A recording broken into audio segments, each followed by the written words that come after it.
Hello, everybody. Scott Golden here with the Golden Opportunities Coaching YouTube channel and the Pro Wrestling Logic YouTube channel. Welcome to those who are new. Welcome back to those who are seasoned veterans of what we do around here. What we do around here, bring about conversations of a pro wrestling logic nature, and we've got over 2,600 of these, almost 2,700.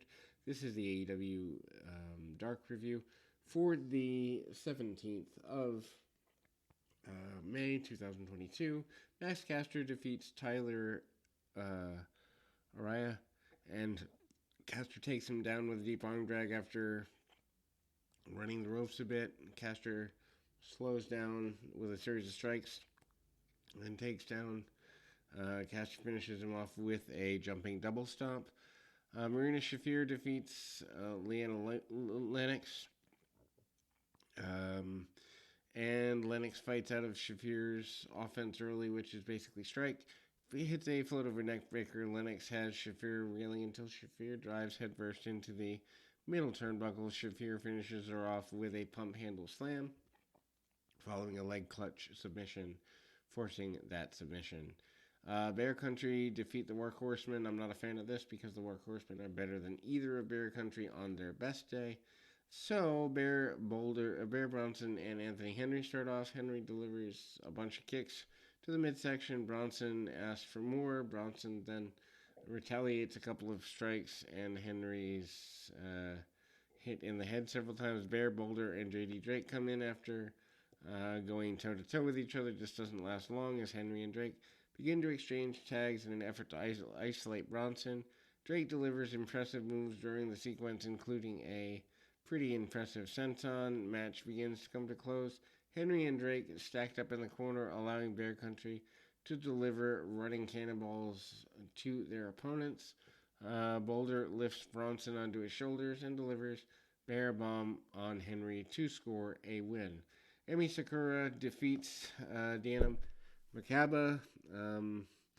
Sakura traps her opponent in the corner and delivers kicks to her face. Aside from a couple of moments, this is very one-sided.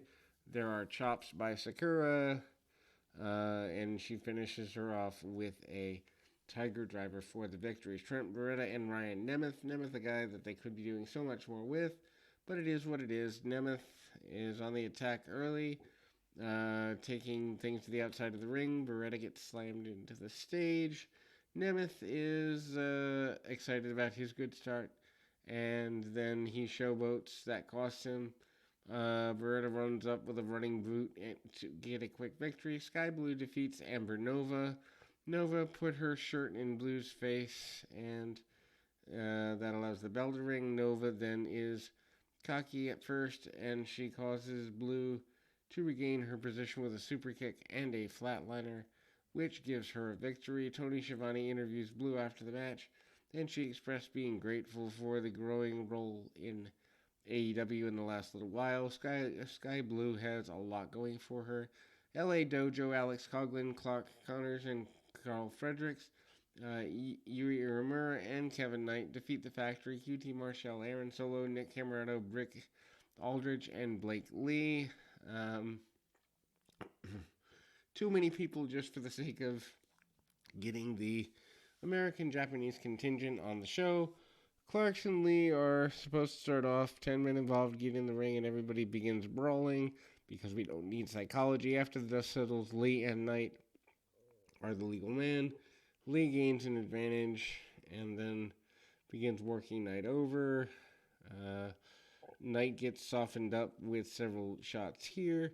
Knight then makes a hot tag. Fredericks comes in, clears out the Factory on the apron. Camarado is then the first guy back in, allowing him to nail Fredericks' great combination. Strikes, Coughlin comes up, and he fares a bit better. Camarado then comes up and has a 30-second back and forth with a bunch of strikes, and ultimately Coughlin delivers a delayed suplex to Camarado, who then gets a decent reaction from the crowd. Match breaks down.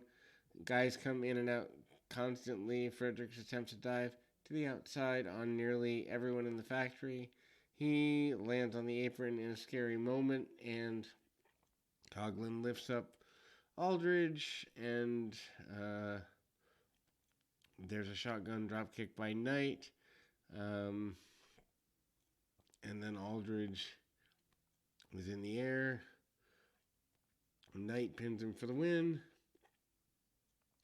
Then we go to the, I guess you'd say, semi-main event. ROH Pure Champion Wheeler Yuta again beats Josh Woods to retain the title. Woods is a former Pure Champion, and they both go pretty well. Both guys struggle gaining the upper hand in opening parts of the match. Woods then traps Yuta in a headlock and forces him to use his first rope break in the ROH Pure title match. Woods then begins heavily targeting the hamstring of Yuta. Yuta then gets frustrated and ends up using a closed fist, which he's given a warning by the referee. Yuta then unleashes a series of palm strikes, followed by a jumping kick on the head. After that, both guys roll to the outside. Yuta then gets on the stage and jumped into Woods right before the 20 count. Both guys come back into the ring. Both Woods and Yuta were almost double knocked down at the moment. Woods then tries to lock on his signature ankle lock, but Yuta uses second rope break. Woods maintains to lock the submission. Yuta then goes for the third rope break. Woods applies the hold for the third time, prompting Yuta to crawl out of the ring and get himself away from the submission. Final stages of the match, basically bunch of back and forth pinning attempts. After the match, Yuta cuts a promo citing his work has just begun as the ROH Pure Champion. Then the tag team match to close the show. Swerve Strickland and Keith Lee defeat Chaos Project. Why is this closing the show and not the ROH title match? But anyway, Strickland and Luther start, and Serpentico comes in. Serpentico is face-to-face with Lee. After attempting to tag him, he chops Luther. Lee runs over Luther with a shoulder block. Luther isn't happy with any of this. He tags back out, and then Serpentico's on his shoulders, allowing Strickland to dive into the double foot stomp for the victory. That will close this episode, and we'll be back with more right after this.